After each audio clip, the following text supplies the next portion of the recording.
नमस्कार, आप देख रहे हैं सी न्यूज़ भारत। मैं हूं आपके साथ स्नेहा सिंह। वक्त हो गया है न्यूज़ बुलेटिन का। इस बुलेटिन में हम जानेंगे कि कहां घर में लाखों की चोरी को अंजाम देकर घर में लगाई गई आग, कहां मिशन शक्ति के तहत लगभग 7,000 बच्चियों को अब तक किया गया प्रशिक्षित। ऐसी तमाम खबरों पर विस्तार से करेंगे चर्चा। तो चलिए शुरू करते हैं खबरों का सिलसिला।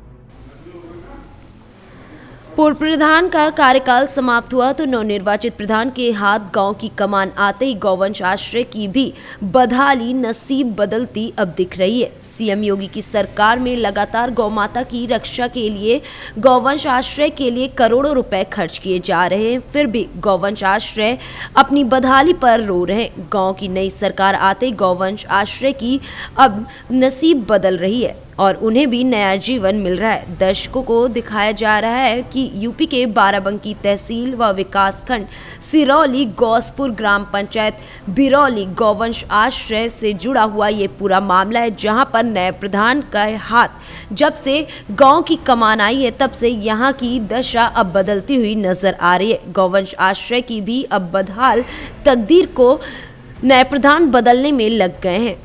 प्रधान जी, गौ आश्रय में कितने पशु होंगे, कितने साड़ जो हैं और बछड़ा, कितनी गैया होंगी, संख्या तो नहीं है फिलहाल तो सिर्फ पशु कितनी संख्या होंगी लगभग? तो समथिंग 580।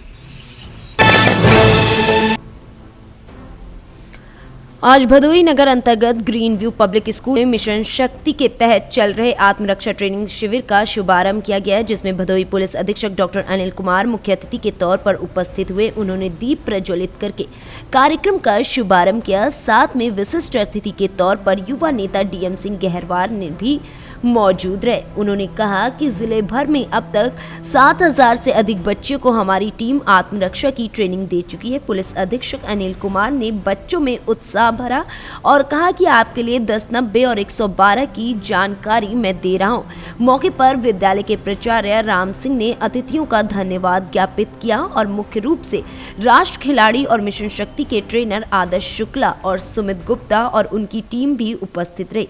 विद्यालय के अध्यापक गण, थाना अध्यक्ष भदोही सहित हजारों छात्राएं इसमें उपस्थित रहीं।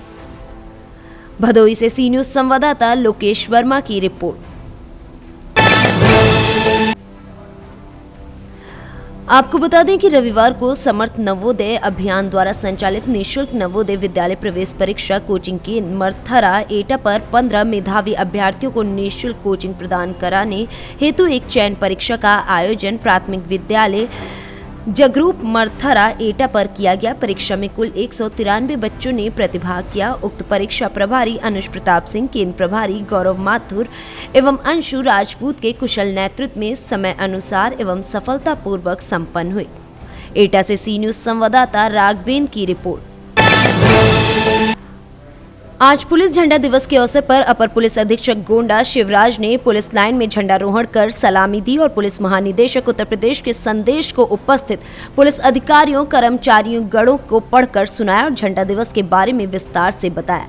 वहीं पुलिस ध्वजा का प्रतीक उपस्थित अधिकारियों कर्मचारियों की वर्दी की बाईं जेब की बटन के ऊपर लगाया गया। इसी तरह क्षेत्र अधिकारी सदर लक्ष्मीकांत गौतम द्वारा पुलिस कार्यालय में व जनपद के समस्त थाना चौकियों कार्यालयों पर पुलिस झंडा दिवस मनाया गया। गोंडा से सी न्यूज़ संवाददाता इंद्रेश कुमार श्रीवास्तव की रिपोर्ट।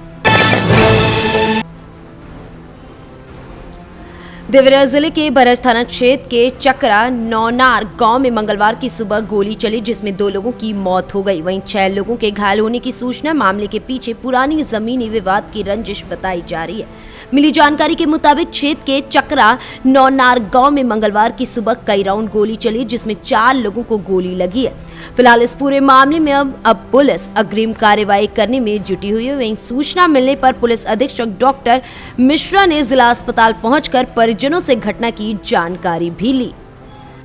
2 परिवारों में पड़ोसियों में झगड़ा हो गया। जानकारी करने पर ये पता चला है कि इनका अब जमीन का कोई विवाद है, जिसमें पत्थरगड्डी की कार्रवाई चल रही है। नाप हो गई है, पत्थरगड्डी होनी शेष है। इसी बीच में जिस पक्ष के लोग इंजर्ड हुए हैं, इसमें 2 लड़कों की डेथ हो गई है, गोली मारी गई है। 4 इंजर्ड हैं। इनका बताना है कि ये लोग अपने दरवाजे के सामने सफाई कर रहे थे, क्योंकि इनके यहाँ किसी एक बुजुर्गवार की डेथ हो गई है। 25 को उसकी पैरवी है। दूसरे पक्ष ने आकर उसको मना किया कि ये उनका है, इसलिए वाद विवाद में दूसरे पक्ष के जो अभियुक्त पक्ष है उन्होंने गोली मारा, जिसमें 2 लोग मर गए हैं, 4-5 लोग इंजर्ड हैं। इसमें से 2 जो सीरियस हैं उनको गोरखपुर बीआरडी मेडिकल कॉलेज भेजा जा रहा है।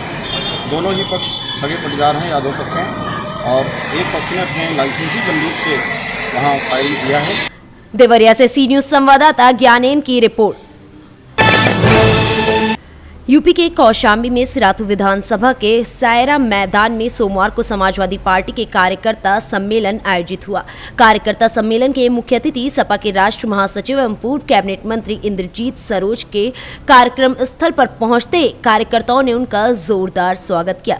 उपस्थित जनसमूह को देखकर गदगद हुए पूर्व कैबिनेट मंत्री ने हाथ उठाकर जनता का अभिवादन किया। मंच संभालते हुए वो भाजपा पर हमला करते हुए नजर आए। उन्होंने कहा कि भाजपा मैं होने के बाद भी जिले में विकास नाम की कोई चीज नहीं है। डिप्टी सीएम को आड़े हाथों लेते हुए उन्होंने कहा कि यहाँ तो दिए तले अंधेरा है। डिप्टी सीएम ने अपना विकास करने का काम किया है, वो जिले की सड़कों का गड्ढा भी नहीं भरवा पाए। आगे सुनिए उन्होंने क्या कुछ कहा।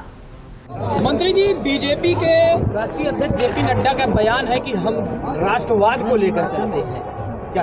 देखिए, ये सब पुराने मुद्दे हो चुके हैं। राष्ट्रवाद, जातिवाद, हिंदूवाद, मुस्लिमवाद, मंदिरवाद, मस्जिदवाद, ये पुराने मुद्दे हो गए। जनता अब चाहती है विकास, तरक्की, खुशहाली।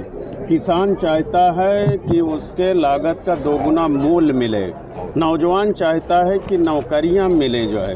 तो अब बीजेपी के झांसे में राष्ट्रवाद के नाम पर आम जनता आने वाली नहीं है जो है। अब बहुत भारी परिवर्तन हो गया है और हिमाचल प्रदेश से राजस्थान से लेकर पश्चिम बंगाल तक परिवर्तन शुरू हो चुका है। अब यूपी, पंजाब और उत्तराखंड में भी परिवर्तन होके रहेगा। कोरोना काल में कार्यकर्ताओं ने बड़ी मेहनत की है, ऐसा जेपी नड्डा जी का कहना है, और योगी सरकार जो है ना तरक्की कर रही है। देखिए, कोरोना कौशाम्बी से सी न्यूज संवाददाता एफ वसीम गाजी की रिपोर्ट।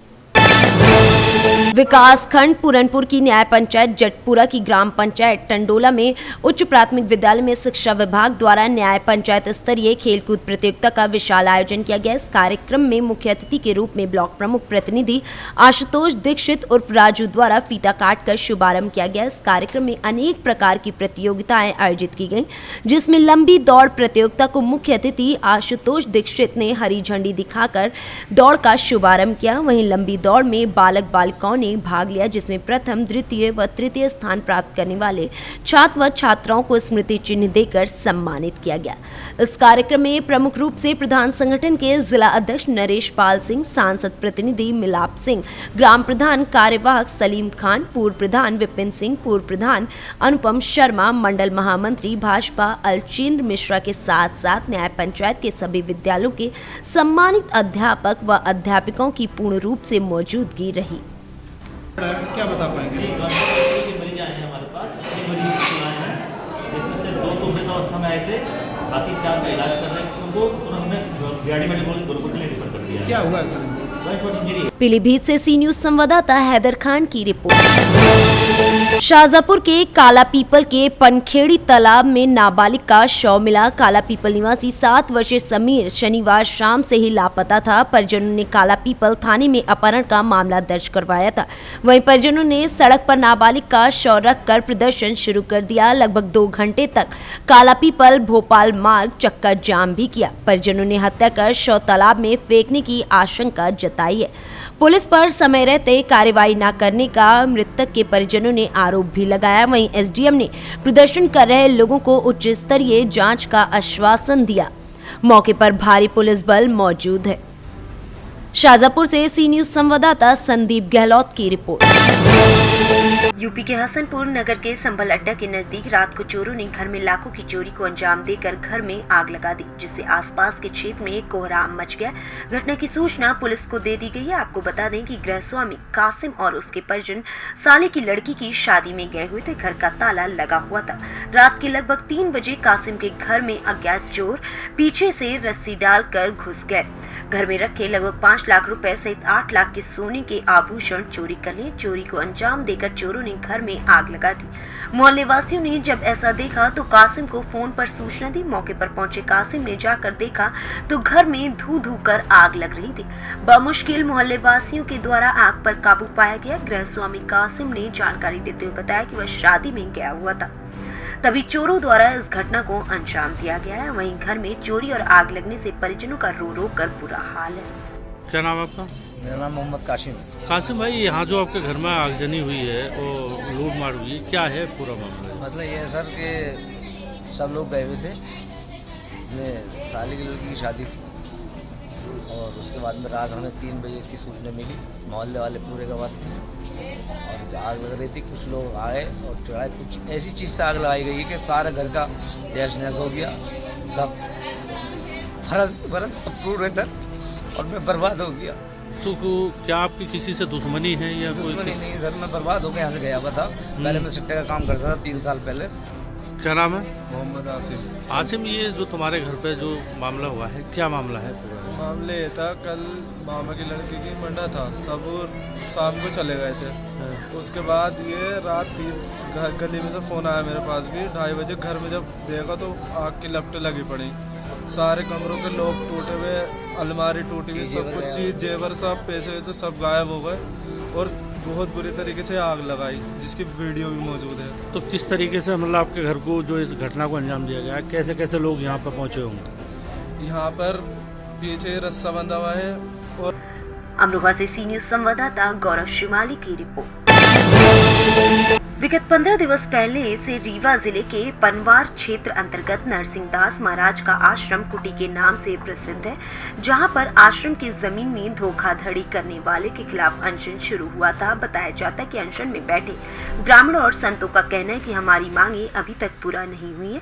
तत्कालीन पदस्थ तहसीलदार चंद्रमणि सोनी मौका स्थल पर आए हुए थे। उन्होंने आश्वासन देकर कहा था कि जल्द ही किया जाएगा। बताया जाता है कि अपनी मांगे पूरी हो जाएंगी, दोषियों के खिलाफ कार्रवाई की जाएगी, लेकिन तहसीलदार को आश्वासन दिए 1 हफ्ते बीत गए, फिर भी कोई कार्रवाई दोषियों के खिलाफ नहीं की गई है। तब अनशन कोरियों ने निश्चय किया कि हम चक्का जाम करेंगे। लटियार चौराहे में निश्चित किया, लेकिन बाद में ये समझदारी मानवता दिखाते हुए फिर कहा कि यदि चौराहे रोड को चक्का जाम किया जाएगा तो आम पब्लिक परेशान होगी।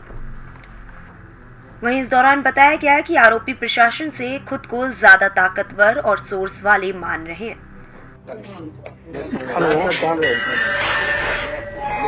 हेलो, हाँ सर नमस्कार, हम प्रयाग से पनवार संवाददाता बोल रहे हैं सर। हाँ बताइए ना। सर यहाँ पनवार आश्रम जो है तो यहाँ नरसिंहदास महाराज में, हाँ सर यहाँ पर अनशन बैठे हुए हैं, आज 4 दिन हो गया।